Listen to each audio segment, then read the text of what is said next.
Hi hello అండి. మంచి chicken recipe క్విక్గా అయిపోయేది, టేస్టీగా అయిపోయే రెసిపీ మీకు చూపిస్తారండి. మంచిగా బౌల్ తీసుకొని 2 టేబుల్ స్పూన్ ఆయిల్ వేసుకొని 2 టేబుల్ స్పూన్ కారం వేసుకొని మంచిగా చిలకరించి పక్కన పెట్టేసుకోండి. తర్వాత మనం చికెన్ తీసుకొని పెరుగు, అల్లం ఎల్లిగడ్డ మంచిగా తగినంత ఉప్పు తగినంత వేసుకొని ఈ కారం నూనెను వేసేసుకొని తగినంత ఉప్పు వేసుకొని మంచిగా కలిపేసుకొని ఒక్క 10-15 నిమిషాలు మ్యాగ్నెట్ కానివ్వండి. కడాయి తీసుకొని ఆయిల్ వేసుకొని 2 టేబుల్ స్పూన్స్ ఆయిల్ వేసుకొని కరివేపాకు వేసుకొని మ్యాగ్నెట్ అయిన మన చికెన్ని వేసేసుకొని మంచిగా జస్ట్ 15 మినిట్స్లో అయిపోతుందండి chicken.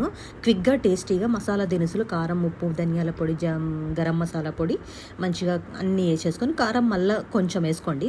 2 table spoon 1.5 table spoon మీ రుచికి తగినంత వేసేసుకొని మంచిగా కలుపుకొని మూత పెట్టుకొని ఒక్క 10 నిమిషాలు ఉడకనియండి. పర్ఫెక్ట్గా పఫీగా చికెన్ జ్యూసీగా ఎంత కమ్మగా అవుతుంది.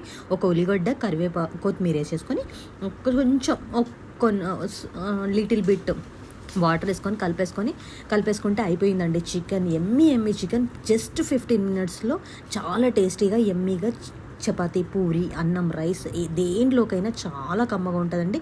బ్యాచిలర్స్కి అయితే పర్ఫెక్ట్ చికెన్ ఫుడ్ అండి. ఎందుకంటే క్విక్గా అయిపోతుంది, ఈజీగా అయిపోతుంది, టేస్టీగా అయిపోతుంది. మంచి గ్రేవీతోటి పర్ఫెక్ట్ అయిందండి. కారం, మసాలా, ఉప్పు అన్ని మసాలాలు పర్ఫెక్ట్గా సరిపోయినాయి.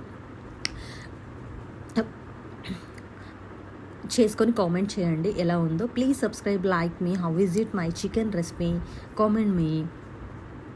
చాలా అంటే చాలా బాగా కుదిరింది, పర్ఫెక్ట్గా కుదిరిందండి చికెన్ రెసిపీ అయితే. చికెన్ గ్రేవీ మసాలా లాగా చాలా పర్ఫెక్ట్గా చాలా బాగా కమ్మగా అయ్యింది. Please subscribe, like me.